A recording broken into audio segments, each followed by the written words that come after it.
በህይወት እያለ አባት ያለቅሰው፣ በህይወት እያለሽ እናትሽ አለች። እናትሽን እያስቆጣሽ ቤተክርስቲያን አትምጪ። አባትህን እያሳዘንክ ዕድሜ ያጥራል፣ እድልህ ይሰነካከላል። እድላችሁ እንዲቀና ከፈለጋችሁ፣ ዘመናችሁ እንዲረዝም ከፈለጋችሁ የእናታችሁን ጉልበት በህይወት እያለች ሳሙ። የተመረቀ ልጅ እንጀራ ይወጣለታል። ይገርመኛል። አንድ ጊዜ በማህበራዊ ሚዲያ እኛ ወጣት መነኮሳትን ሳይው ፎቶአችንን እየለጠፉ በጣም ብዙ ነገር የሚናገሩን አሉ። አሁን በቅርብ ጊዜ ራሱ ወጣትነታችን ለክርስቶስ መስጠታችን ነውር ነው እንዴ? ወጣትነታችሁ ለክርስቶስ ስጡታ። ወጣቶች እናንተ ታስፈልጉታላችሁ ለክርስቶስ። አንድ መኪና ላይ እንደዚህ የሚል ቃል አነበብኩ፣ በጣም ይገርመኛል። የአባቱን ጉሮሮ የሚያንቅ ልጅ ቢወለድ ምን ያደርጋል? ስላላደረክልኝ ነገር አመሰግናለሁ ይላል። አሁን ፊት ለፊት የተሰቀለ አምፖል ጓዳ ለምን አያበራም ብላችሁ ጠይቃችሁ ታውቃላችሁ? አልጋ ያልያዝን በሽተኞች እኮ ነን። ሆስፒታል ያልገባን ኃጢአት ውስጣችንን ገዝግዞ እየበላ ከክብር ያነስን ከክርስቶስ ወንጌል ዘር የበለጠብን ምስኪኖች ነን። ይማረን። መሽቶ ሲነጋ የአባቱን ትንፋሽ ያዳምጣል። ሞቷል አልሞተም የሽማግሌ ይላል። የሰማችሁኝ ነው? ተራ አባቶቻችሁን ታዘዙ።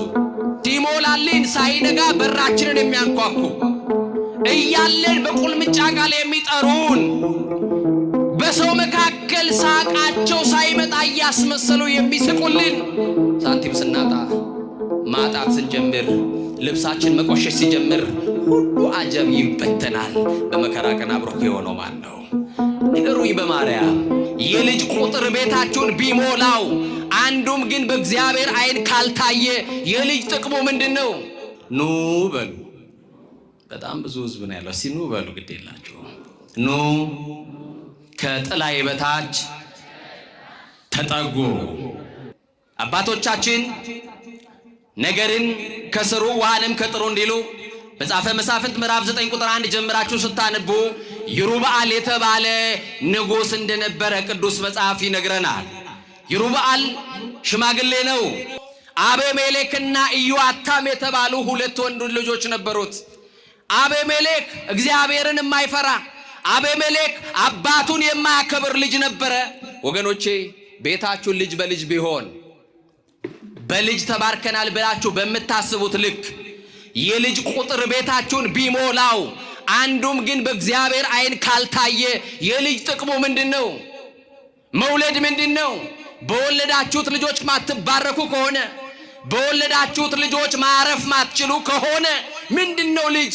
ፍናናም እኮ ወልዳለች ልጅ። የፍናና ልጅ ግን አንዱም በእግዚአብሔር ዓይን አልታየም። የአባቱን ጉሮሮ የሚያንቅ ልጅ ቢወለድ ምን ያደርጋል? የአባቱን አናት ቢመጣ እናቱን የሚያስጨንቅ ልጅ ቢወለድ ምን ያደርጋል? ያንዱ የሐና ልጅ ግን እግዚአብሔርን ለምኜው ሰጥቶኛል ብላ እግዚአብሔር ህጧ በረከት ተብላ ትሰደብ የነበረችዋን ሐናን ማጣቷን እግዚአብሔር ሲያርቅላት እግዚአብሔር በልጅ ሲባርካት በእግዚአብሔር ፊት ቆማ እንዲህ ብላ አመሰገነች ስለ አንድ ልጇ። እየሰማችሁኝ ነው?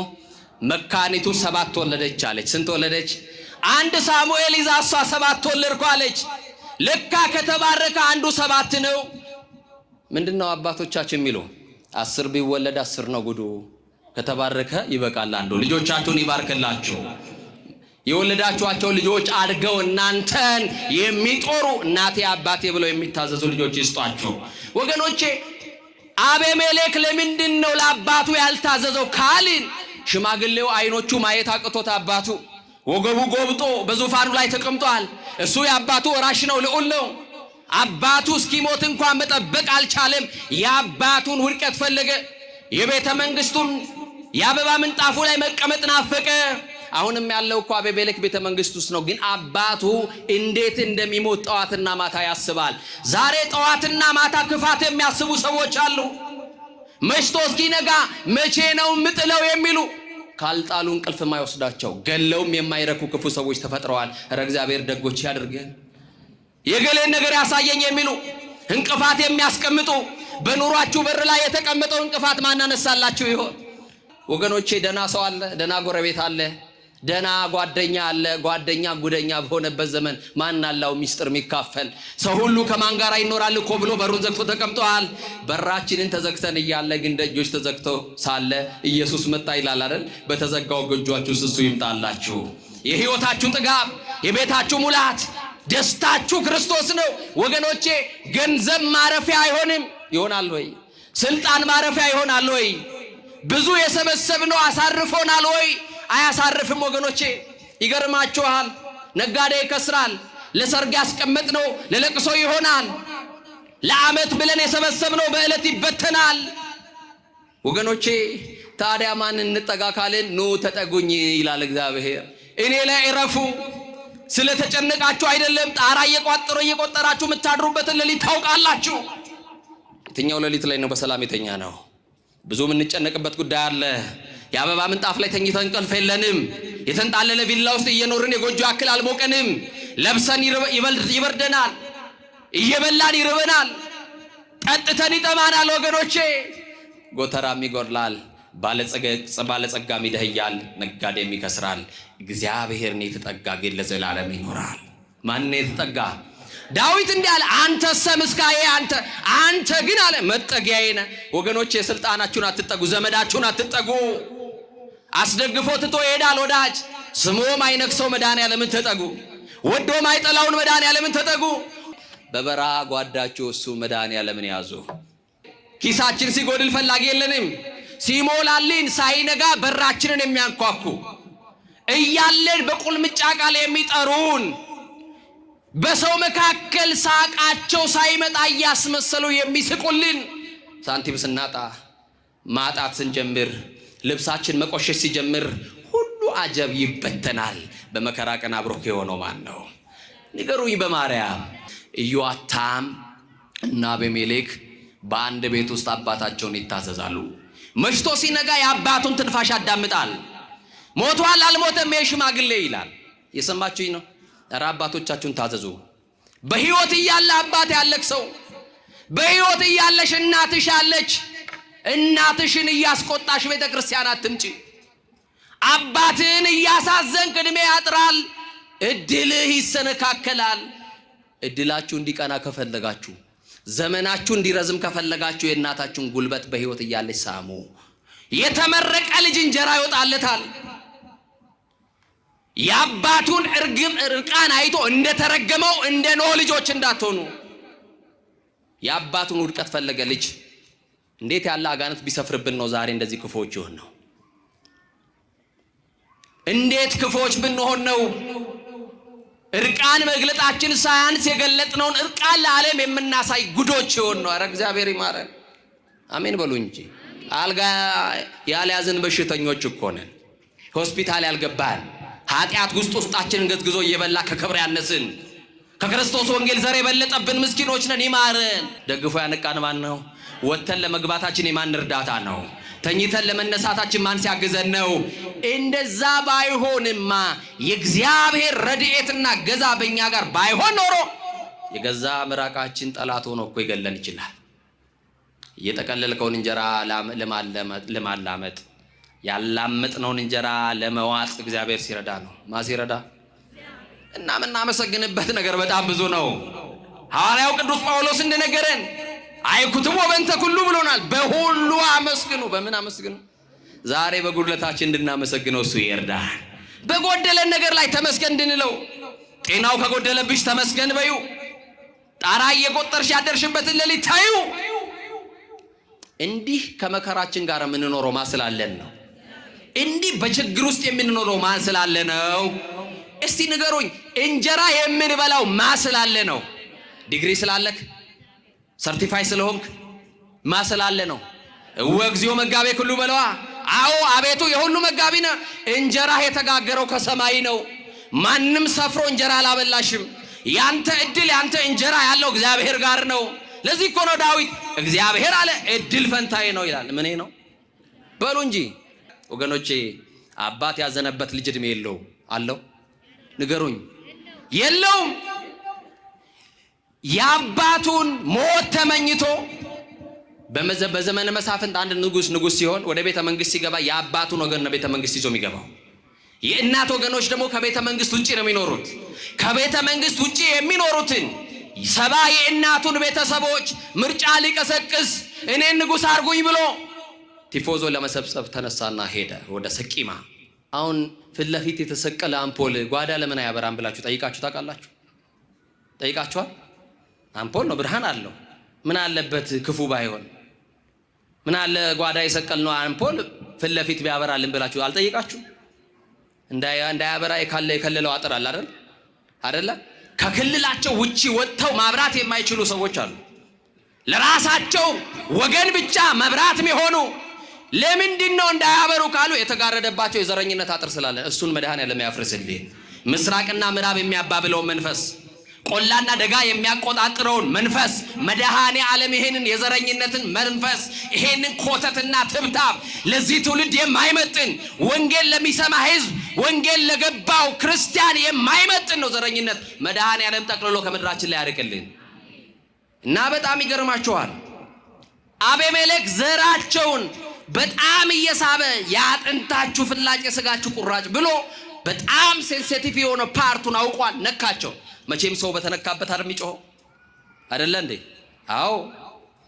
አሰቡ፣ አሰላሰሉ። አዎ አንተ እኮ ብትገዛን መኳንንት መሳፍንት እያረክ ወደ ቤተ መንግስት ወደምንናፍቀው ኑሮ ታስገባናለህ። ስለዚህ ልባችን ካንተ ጋር ነው አሉት። ልባቸውን አዘነበሉለት ይላል መጽሐፍ። ከዛስ ከበዓል በሪም ቤት፣ የጣዖት ቤት ነው። አይገርማችሁ? ከጣዖት ቤት ለጣዖት የተቀመጠ 70 ብር አነሱና እንካ አሉት። ሐሳቡ ይሸጣል አይደል? ሐሳቡን ሸጠ አይደለ? ከዛ በኋላ ለሐሳቡ ደግሞ እነሱ ምን ሰጡት? ምን ገንዘብ።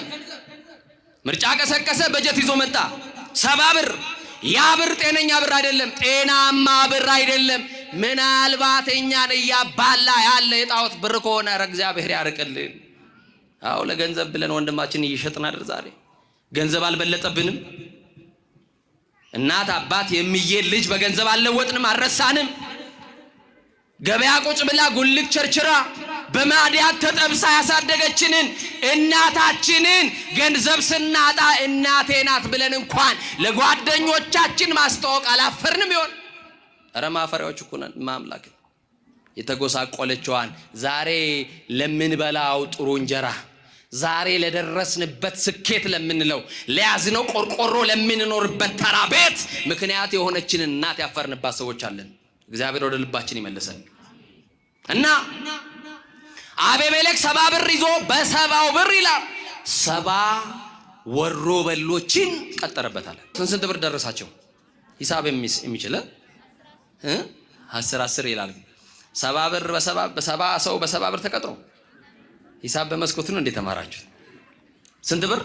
አንድ ብር። 1 ብር የተከፈለው ሰው ሰይፍ ይዞ ድንጋይ ይዞ አቤሜሌክ ንጉሳችን ልባችን ካንተ ጋር ነው ምታዘንን እናረጋለን ብለው ከአቤሜሌክ ጋር ተከተሉ። ፊት አውራሪ ሆኖ ወደ ምስኪኑ አባት ወደዛ ቤተ መንግስት ሄደ። አባቱ የሚሆነው ነገር በከተማው አያውቅም። የሚደረገው ነገር አያውቅም። አይኖቹ ማየት አቅቶታል። የገዛ ልጁ እያመጸበት እንደሆነ እንኳን አያውቅም። የሚደረገውን ተንኮል አያውቅም። ከጥበቃ ጀምሮ በቤተ መንግስት ያሉት ወታደሮች 70 የሚሆኑትን የሩበአልን ቤተሰቦች በአንድ ድንጋይ ወሮ በሎቹና ምናምንቴዎቹን አዞ አረዳቸው። ከዛ አባቱን ገደለ። ኢዮአታም ወደ ገሪዛን ተራራ ሸሸ ይላል። አንድ መኪና ላይ እንደዚህ የሚል ቃል አነበብኩ፣ በጣም ይገርመኛል። ስላላደረክልኝ ነገር አመሰግንሃለሁ ይላል። ምን ስላላልክልኝ? የሆነ ሰው መኪና ሲገዛ ወይ ደግሞ ቤት ሲሰራ ቤቱ ላይ የሚያስቀምጣት ጥቅስ ስላደረክልኝ ነው የሚለው አይደል? ኮንዶሚኒየም ከገዛ ስላደረክልኝ አመሰግናለሁ ይላል። ጥሩ መኪና ከገዛ የቦሎ እንትን ላይ የሚለጥፈው ስላደረክልኝ ነው አይደል? ይሄ መኪና ላይ ግን ስላላደረክልኝ አመሰግናለሁ ይላል። ምናልባት እናንተ ለምናችሁት እግዚአብሔርን ይሄ ነገር በዚህ ሰዓት በዚህ ጊዜ ያስፈልገኛል ብላችሁ እግዚአብሔር ከልክሏችሁ አይደለም። ለእናንተ የሚያስፈልጋችሁን ያውቃል አያውቅም? በሰዓቱ የዘገየው የማያስፈልጋችሁ ምናልባት ያ ገንዘብ መጥቶ ብታምጹበትስ? ምናልባት ያ ገንዘብ መጥቶ በሰዓቱ ከእግዚአብሔር ሐሳብ ብትወጡበትስ? ልጆቹ ነን እኮ እንዳንጠፋበት እግዚአብሔር ምናልባት የሚያስፈልገንን እንጂ የማያስፈልገንን አይሰጠንም። አሁንም የሚያስፈልጋችሁን እግዚአብሔር ይስጣችሁ። እና አረዳቸው። ኢዮአታም ወንድሜ ጨካኝ ሆኗል፣ ገዳይ ሆኗል። ወንድሜ እኔን የሚገለኛል ለስልጣን ብሎ ሸሸና ተራራ ላይ የት ገሪዛን የሚባል ተራራ ላይ በገሪዛን ተራራ ላይ ጮኸ፣ አለቀሰ፣ እንዲህ አለ እናንተ የሴኬም ሰዎች ስሙኝ። በአንድ ወቅት ዛፎች ተሰበሰቡና ንጉሥና አንግሳሉ አለ። ፓርላሜንታዊ ስርዓት አላቸው እንዴ? ንገሩኛ። ይመርጣሉ፣ ንጉሥ ይሾማሉ ዛፎች። የተሰበሰቡት ግን ዛፎች ናቸው። ንጉሥና አንግሳሉ። ዛፍ የተባለ በንግስናው በስብሰባው ላይ ተገኝቷል። ፍሬ ያለው መጥቷል። ጥላ የሚሆነው መጥቷል። ታላላቅ የከበሩ እጽዋቶች ተሰብስበዋል። ከዛ በኋላ የመጀመሪያውን የንግስና ለማን እንስጥ ብለው ተማከሩና ወይራ የተባለውን ጠሩት። ማንን ታውቃላችሁ? ወይራ ኃያል ነው፣ ጽኑ ነው። ወይራ ዘይት ነው። ቢጠለሉት ያስጠልላል፣ ቢደገፉት ያስደግፋል። ያስደግፋል፣ ያስደግፍ። ወንድም ያውን ወንድምን ታስደግፈዋለህ። ለወንድማችን ጥላ ነው የምንሆነው፣ ጠላት ነው የምንሆነው። እናስጠልላለን፣ የደከመውን ማሳረፍ እንችላለን። ወገኖቼ ዛፉን እንዲህ አሉት፣ ወይራ ንገስብን። አባቱን ገሎ ንጉሥ ከሆነ አንተ ትሻለናለህ፣ ንገስ አሉት። እንዲህ አለ ወይራ። ራሱን አየ፣ ራሱን ተመለከተ። ነቢያቱ የሚያነግሱበት፣ ካህናትን የሚሾሙበት፣ ነገስታቱም ደግሞ ሲሾሙ በነገስታት አናት ላይ የሚቀባ ቅዱስ ቅባት ነው እና ቅባትነቴ እኮ ለዘላለም ነው። ደግሞ ጥላ ነኝ። የደከመው ሰው መጥቶ ያርፍብኛል። ይሄን ትቼ ንጉሥ አልሆንም፣ ጸጋዬ ይሻለኛል አለ። እስቲ በሉ በማርያም በሉ። ምሳ አልበላችሁም ዛሬ? እራት ጋብዛችኋል። እስቲ በደንብ በሉ። ጸጋዬ ይሻለኛል። ከጸጋ ግምጃ ቤት ያቆየን ሥላሴ። እንግዲያውስ ማን ይንገስ ሲሉ ወይን የተባለውን ዛፍ ጠሩት። ወይን በል አንተ ንገስብን፣ አባቱን ገሎ ንጉሥ ከሆነ አንተ ትሻለናለህ፣ ንገስ አሉት። ወይን እንዲህ አለ። ወይን ታውቃላችሁ ግን? ኧረ በልታችሁ ጠጥታችሁ ምን ነው ሳቃችሁ? በጣም ብዙ ሰው የሚያውቀው ጥቅስ ምንድን ነው ስለ ወይን? ወይን እኔ አላልኩም። ዛሬ ግን አትስከር የሚለውን ጥቅስ ነው ልነግራችሁ የመጣሁት።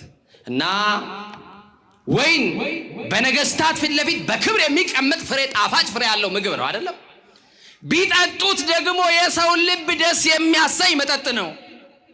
ወይን ጸጋዬ ምንድን ነው አለና ራሱን ሲመለከት እንዲህ አለ። እናንተ አሁን ከኔ ጋር በሉ። ለቤተ እግዚአብሔር መስዋዕትነቴ፣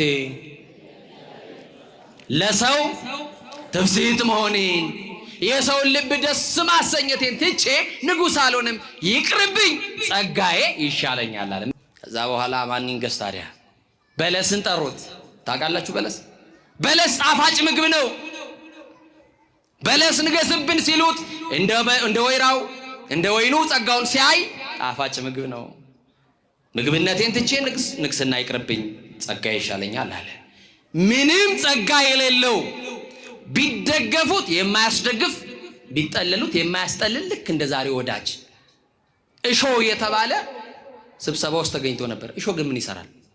አልታዘባችሁትም? እነዚህን የሚያካክሉ የከበሩ ዛፎች ባሉበት ፍሬ ያላቸው በፍሬያቸው፣ ጥላ ያላቸው በጥላቸው መጥተው ንግስና ተሰጥቷቸዋል።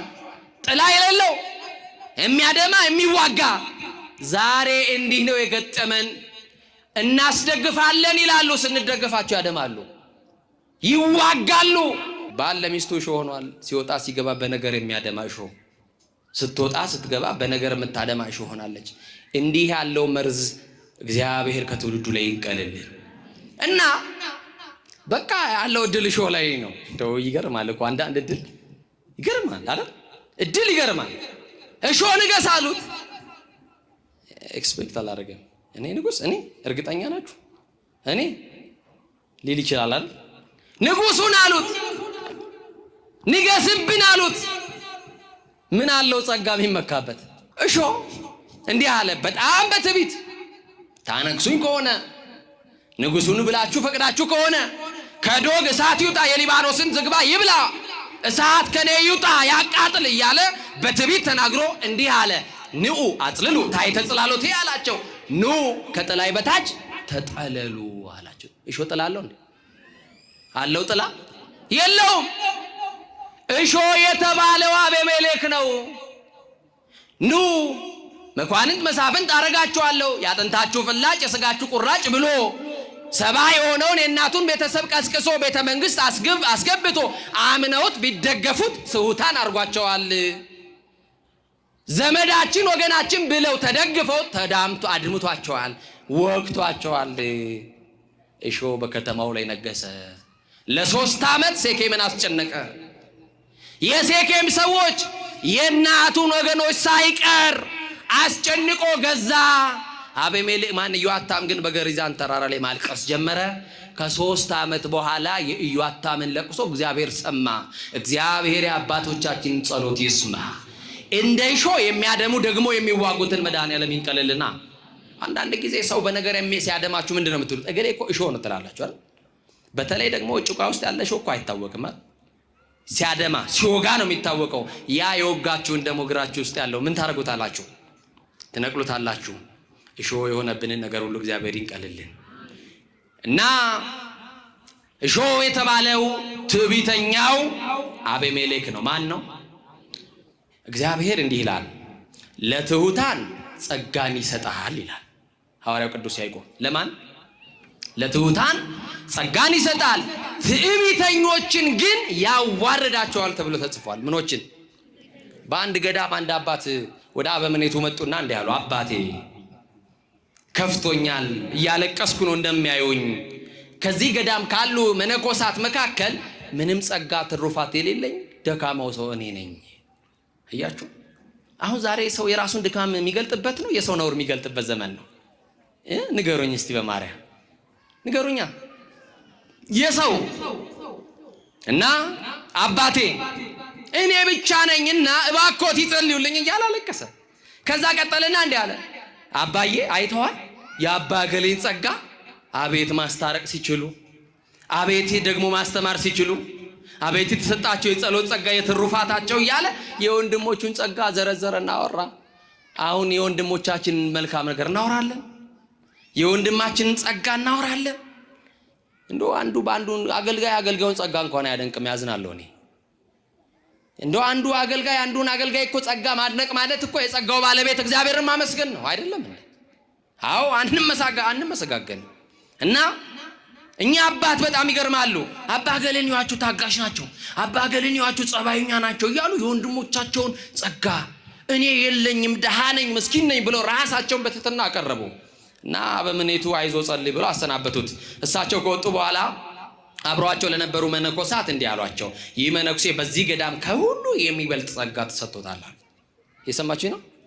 ሰው ፊት ለፊት አልተነገረውም። እኛ አባት ምንም የለኝም ያለው፣ ዘወር ሲሉ ግን ለሌሎቹ መነኮሳት ይሄ አባት ከሁሉ የሚበልጥ ጸጋ ተሰጥቶታል። እንዴት ሲባል የወንድሞቹ በደል አይታየውም። ስለዚህ በጸጋ ለመክበር ከፈለጋችሁ አቲቶሪስ ያስፈልጋል። በጊዜውም ያለ ጊዜውም እግዚአብሔር ያከብራል። ወገኖች ለጊዜው ግን ዝቅ በሉ፣ እግዚአብሔር በሰዓቱ ከፍ ያደርጋቸዋል። ስለዚህ የትምህርታችን ሐሳብ ኑና እረፉ፣ ተጠጉ፣ ከጥላይ በታች ተጠለሉ ነው የሚለን መድኃኔ። ከምን በታች? አንድ አጠር ያለች ታሪክ ልንገራችሁና አላቆም። በዚህ በላዕላይ ግብጽ በሚባል ሀገር ውስጥ አንድ ከእናትና ከአባቱ ጋር የሚኖር የ7 ዓመት ሕፃን አለ። ስሙ ዘካርያስ ይባላል። ዘካርያስ የ7 ዓመት ልጅ ነው። በዕለተ ሰንበት እናትና አባቱ እጆቹን ይዘውት ከምስጢራት እንዲሳተፍ ቅዱስ ቁርባን እንዲቀበል ቤተክርስቲያን ያመጡታል። አሁን እኛ ልጆቻችንን አዝለን አቅፈን ጉሮሯቸውን ፈልቅቀን የክርስቶስ ሥጋና ደምን እናቀብላቸዋለን። እኛ የበይ ተመልካቾች ነን፣ አንበላም አይደለም። የዚህ ዓለም መጠጥ ጠዋት ቢጠጡት ለከሳት ይጠማል። ሳምራዊቷን እንዲህ ነው ያላት፣ እኔ ከምሰጠው የሚጠጣ ለዘላለም ምን አይልም አይጠማም። እኔ ከምሰጠው የሚበላ ለዘላለም አይራብም። የዚህ ዓለም ምግብ ጠዋት ቢበሉት ለከሳት ይርባል። የዘላለም ምግባችሁ ክርስቶስ ነው ወገኖቼ። እና ዘካርያስን አንድ ቀን ቁጭ ብለው ተማከሩ። ባለጸጎች ናቸው። ድንገት እግዚአብሔር ሊጠራን ይችላል። ሞትሰ ግብተ ይመጽእ ከመ ሰራቂ፣ ድንገት ሌባ በየትኛው ሰዓት እንደሚመጣ እንደማናውቅ ሌባ በድንገት ሞት በድንገት ይመጣል። እንሞታለን፣ እናልፋለን። ለዚህ ሕፃን ምንድን ነው የምናወርሰው ብሎ ሲያስቡ ቤቱን ነው። ምኑን ነው? ቤት ነው። ገንዘብ አለ፣ ወርቅ አለ። ለዚህ ሕፃን ለዘካርያስ ይሄን አውርሰው አለ አባት። እናት ግን አይሆንም አለች። ካወረስነው ሃይማኖት እናውርሰው፣ ካወረስነው ትልቁን ሀብት ክርስቶስን እናውርሰው አሉ። ትልቁ ሀብት ማን ነው? እስቲ ንገሩኝ በማርያም።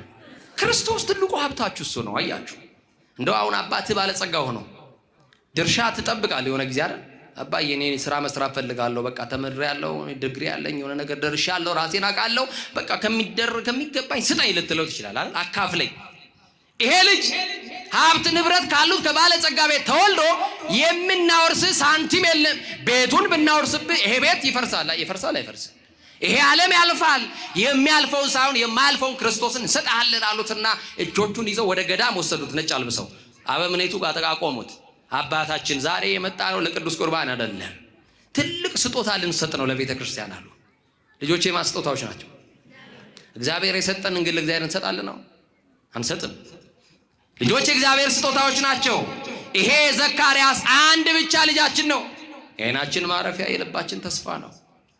ይሄንን ልጅ ለቤተ ክርስቲያን ብፅዓት አድርገን ልንሰጠው ነው። ዘመኑን ሙሉ በዚህ ገዳም አባቶቹን እግር እያጠበ ያገልግል። እድሜው ሲደርስ ደግሞ አስኬማ መላእክት አቀዳጁት፣ አመንኩሱት፣ ቀድሞ ረዶኖ ያገልግላችሁ ብለው ይሄው ከዛሬ በኋላ የኛ ሳይሆን ይሄ የክርስቶስ ነው ብለው ሰጡት። ግዴለ የማን በሚሞት ስጋችሁ ላይ ኃጢአት አይንገስባችሁ ነው ያለን። ወጣትነታችሁ ለክርስቶስ ስጡታ። ወጣቶች እናንተ ታስፈልጉታላችሁ ለክርስቶስ። ወጣቱን ገና የ7 ዓመት ጨቅላ ሕፃን ልጅ ለክርስቶስ ሰጥተናል። ስንሞት ቤታችንን ገዳሙ ይውረሰው አሉ። ስንሞት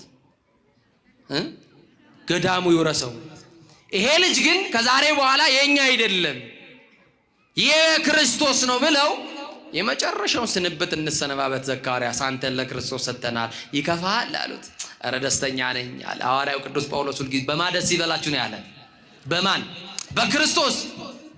በክርስቶስ ባለው ደስታ እናት አባቱ የክርስቶስ ስላደረጉት በጣም የ7 ዓመት ሕፃን ደስተኛ ሆኖ እማዬ ብሎ አንገቱን አቅፎ አባዬ ብሎ አንገቱን አቅፎ ስሞ ከዛሬ በኋላ በአይነ ስጋ ላንተያይ እንችላለን። አባቶቼን አገለግላለሁ እንዳላችሁት እግዚአብሔር ከፈቀደልኝ አስኬማ መላእክትን ተቀዳጅቼ መነኩሴ ሆኜ በገዳም ደግሞ ዘመኔን ክርስቶስን ሰጥቼ ወጣትነቴን፣ ጊዜን፣ ሁሉ ነገሬን የሙሉ ጊዜ አገልጋይ ሆኜ ያልፋለሁ። ግን እማዬ እኔን ለክርስቶስ ሰጥተሻልና በመንግስተ ሰማያት የምታገኘው ክብር አለ። አባዬ እኔን ለክርስቶስ ሰጥተሃልና በሰማይ የምታገኘው ምን አለ? ክብር አለ። በሰማይ እንገናኝ። አባዬ ቻው፣ እማዬ ቻው አለና የእናት አባቱን እጅ ለቀቀና ከማህበረ መነኮሳት ውስጥ ተደባለቀ። እንዴት ያለ ልጅ ነው! ልጆቻችሁን የክርስቶስ ያርግላችሁ። ለዚህ ዓለም አይደለም ለመድኃኔ ዓለም የሚያገለግሉ ልጆች ይስጣችሁ እግዚአብሔር። እና በጣም የሚገርም ነው። እናቱ እንባዋን እየጠረገች አባቱ እንባውን እየጠረገ ጨክነው ወደ ቤት ተመለሱ። አደገ። አባቶቹን እያገለገለ እየታዘዘ ደከመኝ ሰለቸኝ ሳይል በትህትና በጸጋ እያገለገለ ከዛ ቅዱስ ስፍራ ከሕይወት ጥላ ውስጥ እያገለገለ 22 ዓመት ሲሞላው አመነኮሱት። እኔ ይገርመኛል። አንድ ጊዜ በማህበራዊ ሚዲያ እኛ ወጣት መነኮሳትን ሲያዩ ፎቶአችንን እየለጠፉ በዛም ብዙ ነገር የሚናገሩን አሉ። አሁን በቅርብ ጊዜ ራሱ ወጣትነታችን ለክርስቶስ መስጠታችን እንትን ነው ነውር ነው እንዴ? ንገሩኝ። እንግዲህ ይላችሁ ነውር ነው? እኛ ራሳችንን ለክርስቶስ በመስጠት የሚቀና ዲያብሎስ ካልሆነ በስተቀር በጣም ይደንቀኛል። እኔ አዝናለሁ። ቤተክርስቲያን ለሚያገለግል አሁን ካህን እየሰደብን ግን ንስሐ የምንገባው ማጋራ ይሁን እንዴ? ያሳዝናል እኮ። እግዚአብሔር አንደበታችን እግዚአብሔር ይቆጣጠርልን። ቤተ ክርስቲያን ስለ አንደበትና ስለ አይን ትጸልያለች። እንደው እንዳላበዛ ምን ትላለች መሰላችሁ? በቅዳሴ ሰለስቱ ምዕት ላይ ጸጓ አይምሮ ላይ እንታልባቢነ ወቀብ ከናፍሪነም ነገር እኮ ትላለች አይደል? አዎ ከንፈራችንን ክፉ ከመነጋገር ከልክልልን ትላለች። አንደበታችንን ክፉ ከመናገር ይከልክልልን እና መነኮሰ። አባቶና አባ ዘካርያስ ተባለ። አንድ ቀን ማህበረ መነኮሳቱ ተሰብስበው ስለ አባ ዘካርያስ ሲያወሩ ደረሰ ከጀርባቸው። ምን ብለው የሚያወሩት? ይሄ ወጣት በጣም ቆንጆ ነው፣ መልከ መልካም ነው፣ እንዴት ሆኖ ይሄንን ወጣትነት ዘመኑን መነኩሴ ሆኖ ይኖራል? እንዴት ይችላል ይላል። እስቲ እግዚአብሔር ያስችላል በሉ። እንደው አንድ ነገር እንድትሉ ልለምናችሁ። በዚህ መልክ ቢያምር በሉ ለአፈር፣ ስጋ ቢወፍር ለመቃብር። 30 ጊዜ መስታወት ፊት ለፊት የምትደቀንለት ውበት ይረግፋል አይረግፍም? ይረግፋል። በቃ እና ወጣትነትንም ውበትንም ቁንጅናም ለማመስጠት ለክርስቶስ መስጠት እና ሰማና አዘነ። የኔ ውበት መነጋገሪያ ሆኗል እንዴ? አዘነ። በዚህ የተነሳ ክርስቶስን ላጣው ነው ብሎ አለቀሰ። ማን ላጣው? ክርስቶስን የሚያህል ጌታ ማጣት የለብኝም። ይሄን መልኬ ከሆነ እንዲናገሩ ያደርግ ዛሬ አጠፋታለሁ አለ። ምን እላታለሁ? ከገዳሙ ወጥቶ ሰው ሳያየው ጠፋ። 45 ቀን ከገዳሙ ውጭ ጠፋ። ለካ 45 ቀን ውስጥ ሙሉ ኬሚካል ካለው ውሃ ውስጥ ፊቱን ነክሮ እየጸለየ ነው። ምኑን ሊያበላሽ? ምኑን? ፊቱን። ኬሚካል ካለው ውሃ ውስጥ ፊቱ አሰቃቂ ፊት ይዞ የቆሰለ ፊት፣ ያ የሚያምር መልኩ ሰዎች የተነጋገሩበት መልኩ ጠፍቶ መጣ ወደ ገዳም። ሲያዩት መነኮሳቱ ይዘገንናል። በቃ ሲያዩት ምንድነው የነዳይ ማን ነው አሉ። አይ በማንነት ሁሉ ረሱት። ዛሬ በውበትሽ ያደነቀልሽ፣ ዛሬ ባለህ ቁመና ያደነቀ፣ ነገ ይሄንን ማንነት ስታጣው ሰው ይረሳል። አይረሳል? ይረሳናል። ውበታችንን አይቶ ውበትሽን አይቶ የፈልጎ ያገባሽ ነገ በሆነ አደጋ ያ ውበት ቢጠፋ የወደደሽ ያፈቀረሽ እኮ ሊጠላሽ ይችላል። እና በጣም የሚደንቅ ነው። ማን አሉት? ማንነቱን ሊናገር አልፈለገም። ማንነቱ ራሱ እኮ ክርስቶስ ነው አይደል? እና ማን ምንድነ? ነዳይነ። ነዳይ ደግሞ ከማህበረ መነኮሳት ጋር አይኖርም። በውጭ ተጥለ ምጽዋት መለመን አለብህና ውጣ አሉት። ዘካርያስ መሆኑን አውቀዋል? አላወቁም። እኔም ዘካርያስ ነኝ አላለም። አያችሁ፣ ፍሬ ያለው ዛፍ ጎንበስ ይላል። ጎንበስ ብሎ በትህትና እኔ እኮ ያኔ ቆንጆ መነኩሴ በዚህ ገዳም ያደግኩት ዘካርያስ ነኝ እኮ አላላቸውም። እንደው ከመቅደስ አንተ ውጣ ብንባል እኛ አገልጋዮች የቻልን ሀገረ ስብከት ሌሎቻችን ደግሞ በፌስቡክም በምንም የምንችለውን ነገር እናደርጋለን እንጂ እንዲህ ባለ ትህትና እንቆያለን? አንቆየለን። ካለም እግዚአብሔር የተመሰገነ ይሁን በእውነት። እና በደጅ ተጣለ ቁጭ አለ። ነዳያኖቹ ጋር መሃል ገብቶ መዝሙረ ዳዊት ይዞ እግዚአብሔርን ያመሰግናል። ሲመሽ ደግሞ እጆቹን ወደ ሰማይ ወደ ታመነው ንጉሥ ወደ ሰማያዊው ወደ ኢየሱስ ክርስቶስ ዘርግቶ ሲጸልይ ያድራል። ሌሊት ሲጸልይ ጣቶቹ ያበራሉ። ለ45 ቀን ከገዳም ወጥቶ የተረሳው 45 ዓመት ሙሉ ከደጅ ወደቀ። መልአክ መጣና ዘካርያስ ከጸጋ ደርሰሃል፣ ህሙማንን መፈወስ ትችላለህ፣ ሀብተ ፈውስ አለህ ብሎ ነግሮት ሄደ። አንድ ቀን እየጸለየ ያለ ዞር ሲል አጠገቡ እውር አለ። ምን አለ? አይኑ የጠፋ ሰው አለ። የዚህን ዓለም መልክ አይቶ አያውቅም። እጆቹን አስቀመጠና እንዲህ አለው፣ በኢየሱስ ክርስቶስ ስም አይኖቼ ይከፈቱ አለው። አይኖቹ በሩ። ዘለለ፣ አመሰገነ።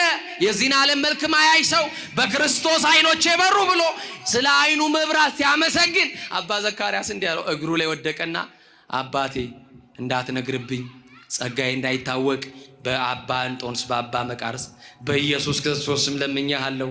አይንህን ማን አበራልህ ብለው ከጠየቁ ሰዎች ኢየሱስ ክርስቶስ ብለህ መስክራል። ማን ብለህ? አሁን ክርስቶስ ላደረገው ተአምራት የኛ ነው ብሎ ዩቲዩበር ሰብስበው ቁጭ ብለው የሚያሳዩ ሰዎች ያሳዝኑኛል። በዚህ ዘመን ጸጋው የክርስቶስ ነው ብለው እንኳን ማመስገን አቅቷቸው የኛ ነው የሚሉ ከራሴ ብቃት ከራሴ ቅድስና ነው የሚሉ ሰዎች በዚህ ዘመን አሉ።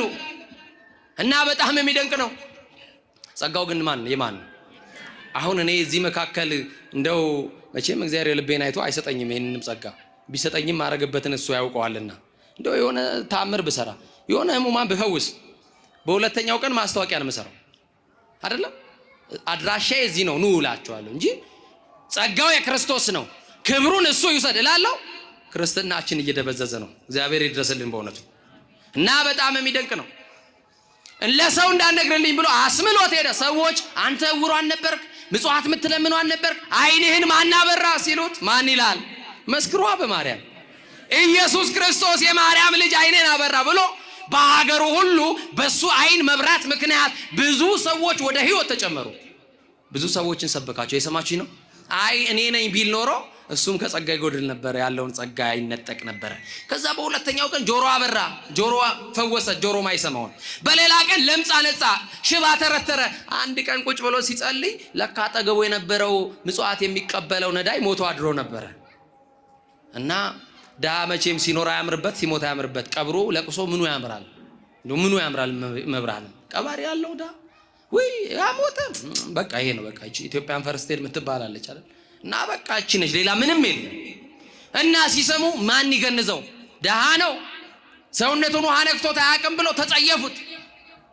ምስኪን ነው፣ በደጅ ተጥሎ ሚኖር ነው፣ ማን ይገንዘው? ማን ይጠበው? ሲሉ ጸሎቱን እየጸለየ ሰምቷቸው ኖሯል። ለካ ጸሎቱን ጨረሰና እንዲህ አለ፣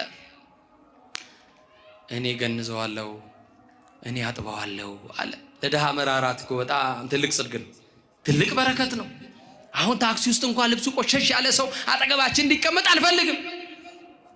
ለደሃው ራራለት፣ ተቀመጥ፣ አስገቡት ወደ ቤት፣ አስከሬኑን ተሸክማችሁ አስገቡ፣ እኔ ገነዛለሁ አለና ወደ ቤት ሲያስገቡት እናንተ ጉድጓዱን ቆፍሩ እንቀብረዋለን አሉ። አረ ጉድጓዱን ቆፍረን ጨርሰናል፣ እርሶን ነው የምንጠብቀው። በሉ እንግዲያውስ ከደጅ ጠብቁኝ እኔ በቃለሁ አሉና በሩን ዘጉ። አስከሬኑን ዘርግተዋል፣ አላጠቡም፣ አልገነዙም። ተንበረከኩና ግን እንዲህ አሉ። ከኔ ጋር ናችሁ? ተንበርክከው እንዲህ ብሎ ጸለዩ። አልዓዛርን ከሙታን መካከል ያነሳ የናዝሬቱ ኢየሱስ የታመንከው ተስፋ መድኃኔዓለም ሆይ ይሄንን የሞተ ሰው ነፍሱ ከስጋው ተለይታለች፣ ወደ ነበረበት ትመልስልኝ ዘንድ እለምንሃለሁ ብሎ ነገረው። ወዲያውኑ ያ ሰው ከሞተበት ተነሳ፣ ብድግ አለ። ምንድነው አለ? የሲኦል አበጋዞች፣ የጨለማ አበጋዞች ነፍሴን እየገፉ ሲሄዱ ነበረ፣ አሁንስ ሲለው ባንተ ጌታ ተመለስኩኛል። በማ እንዲህ አሉ፣ አሁን ጸጋዬ ሊታወቅብኝ ነው አሉ። እንዴት ላድርግ? በሩ ሲከፈት የሞተው ሰው ቆሞ ሊያዩ ነው። ስለዚህ አባ ዘካርያስ መሆኔን አውቀው በከንቱ ውዳሴ እያጨበጨቡ ሊጥሉኝ ነው። ዓለም አጨብጭባ ነው የምትልህ። ፓርላማ የሆነች ዓለም አጨብጭባ ነው የምትሾመው። ስትል ምን ብላ ነው? አጨብጭባ ነው። እና ያንን ጭብጨባ ካልሸሸ ደግሞ ሰው ከጸጋ መቆየት አይችልም። እና እንዲህ አሉት፣ አንተን ለመቅበር የተዘጋጁ ሰዎች በር ላይ አሉ። ከሙታን መካከል ያነሳ እኔ ሳልሆን ክርስቶስ ነው። ማን ነው? እውነት ነው ሐሰት? እውነት ነው ሐሰት? በቃ እውነት ነው። ስለዚህ ዓለም ደግሞ ስለ ክርስቶስ ሳይሆን እኔን እያወደሰች ትጠለኛለች፣ ሰይጣን በዚህ ይጠቀማል ብሎ ቅድሚያ በሩን ከፍቼ እሸሻለሁ። አንተ ደግሞ ማን ያነሳ ሲባል ማን በላሉት? ዳዊት ምን አለ? በሞት ጥላ መካከል እንኳን ባልፍ አንተ ከኔ ጋር ነህና ክፉን አልፈራም አይደለ? ስለዚህ በሩን ከፈተና አባ ዘካርያስ ሊቀብሩ ከተዘጋጁ ሰዎች መካከል እየሮጣ አመለጠ። እንዴ ምን ተፈጥሮ ነው ብለው ግራ ተጋቡ። ወደ ውስጥ ሲገቡ የሞተው ሰው ቆሞ አገኙ። ወደ ቤት ስትገቡ የጠፋው ተገኝቶ የጎደለው ሞልቶ ይጠብቃችሁ። መራራው ነገር ጣፍጦ ይጠብቃችሁ። ከእጃችሁ ላይ አልገባ ያለው ነገር ወደ እጃችሁ ይግባላችሁ። የተበተኑት ነገር ሁሉ መድኃኔዓለም ይሰብስብላችሁ። እና ድንግጥ ብለው ምንድነው አንተ ሞታ አልነበርክ እንዴት ነው ሲሉት በአባ ዘካርያስ ጌታ በማርያም ልጅ በመድኃኔዓለም ከሞት ተነሳሁ አለ። ከተጣልንበት ያንሳን፣ ከክፋት መንደር ያንሳን፣ ከተቀመጥንበት የክፋት የተንኮል ወንበር ያንሳን። ኖ ከጥላይ በታች ተጠለሉ። ከጥላው በታች ተጠልለን ንስሐ ገብተን ስጋውና ደሙን ተቀብለን ዘላለም በቤቱ ለመኖር ስሉስ ቅዱስ ይፍቀዱልን። ይቆየን።